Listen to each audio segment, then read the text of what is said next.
Hello, I am Dr. Rohit Ranade. I am a senior consultant and clinical lead gynecological oncology, robotic surgery, and peritoneal surface oncology at the Narayana Health City in Bangalore.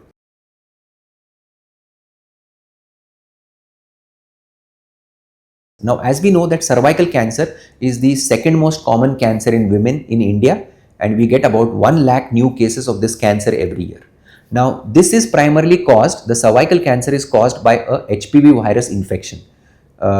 That is why HPV is very, very important. Now, this is one of the model cancers which can be detected early by simple tests like pap smear and HPV DNA. Now, what is a pap smear? A pap smear is a simple test where a smear, like a cytology or smear, a sample is taken of the cervix and it is seen under microscope. If there are any abnormal cells in the smear, then you will need to go for further tests like colposcopy. The other test which is important is an HPV DNA. This is again a test which is very similar to the pap smear. The main importance or the main aim of this test is to detect whether you have an infection with the HPV viral DNA, because we know that long-standing HPV infection may lead to cervical cancer.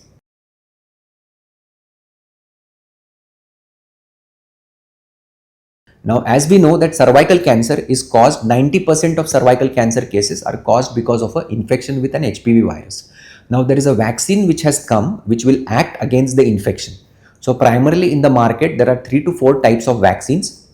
The commonest vaccine is against the HPV strains 16 and 18. Till now, we had Western vaccines, but now there is an Indian vaccine also which has come, which is as equivalent or as good as a Western vaccine. Now, who should take it? It is important that women early on in their life, that is girls between 9 to 14 years, should take this vaccine. If somebody takes it between 9 to 14 years, only 2 doses are required. But you can also take it up to 26 years of age. In that case, 3 doses are required. But after 26 years, the efficacy of the vaccine is not that much. The main crux is you should take it as early as possible before somebody is sexually active. This vaccine is absolutely safe and there are very, very minimal side effects associated with it.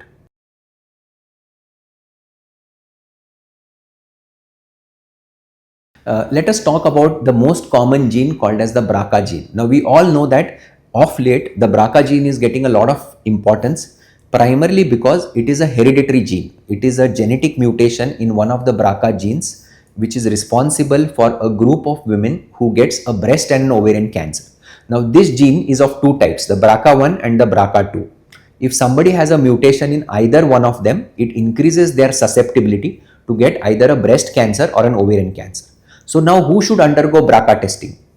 Is there a test for it? Yes. Our science and research has developed a lot so that we can have a simple blood test by which we can detect a BRCA mutation in a healthy carrier.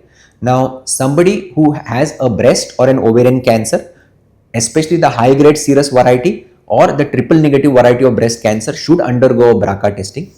Also, women whose relatives have a breast or an ovarian cancer, especially at a young age, should also undergo a BRCA testing.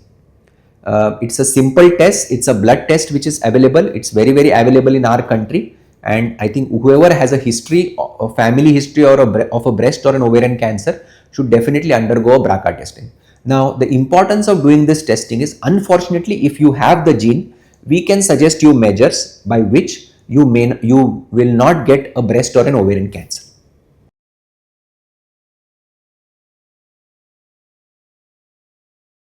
Now, unfortunately, after doing all of this also, if somebody has a diagnosis of cervical cancer, what should one do? Now, it is very important that one doesn't panic. There is a treatment for cervical cancer. After, suppose you or your family members have had a diagnosis of cervical cancer, you need to visit a trained gynec-oncologist. Gynec-oncologist is a person who takes care of the gynecological cancers, namely the cervical cancer, the endometrial cancer, the ovarian cancer of the patients who have these cancers. Then the gynecological oncologist will talk to you, he will examine you, and they will suggest you some investigations like a CT scan or an MRI or a PET-CT scan. Depending on that, the disease will be staged, and depending on what is the stage, treatment will be offered. Now, in broad say, for early cancers, that is stage 1 and stage 2, surgery is the treatment of choice.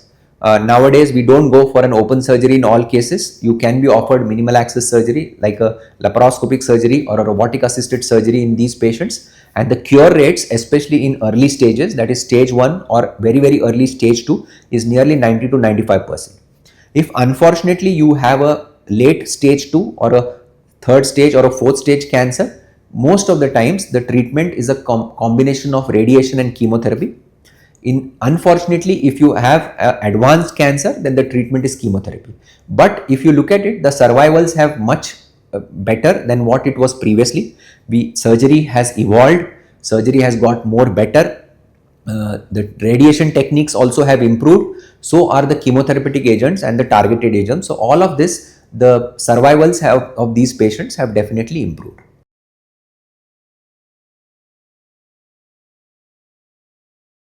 I get this question commonly asked by patients. Day by day, what we are seeing is we are getting more and more younger patients with gynecological cancers.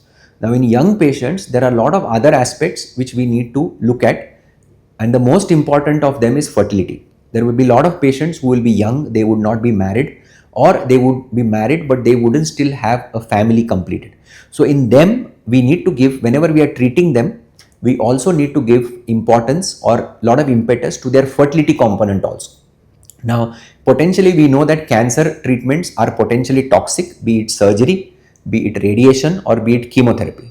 So, in a nutshell, as a treating physician or a treating oncologist, one needs to take care of all these aspects. Now, what different we are doing surgically in these patients as far as fertility is concerned.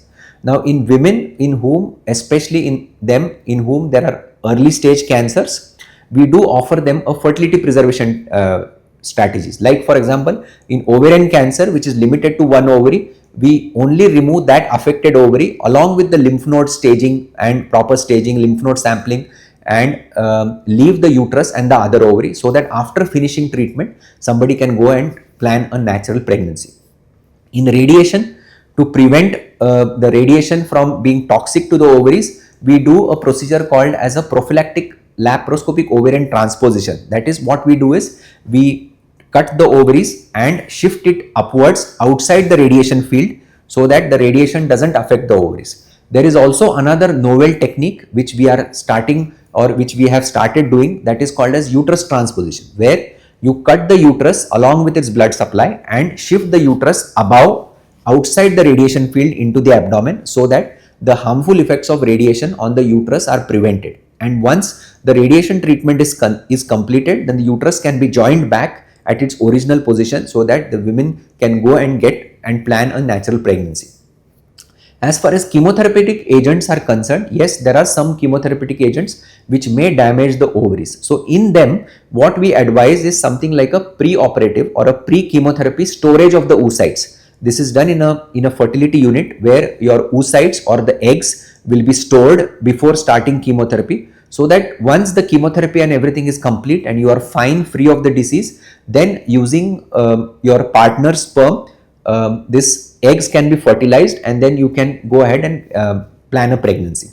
In a nutshell, it's very important to know that cancer doesn't mean that your fertility will end, especially in early stage cancers. In today's world, even after taking treatments, we can still preserve your fertility and save you from cancer, at the same time give you a biological child or not use your ability to procreate.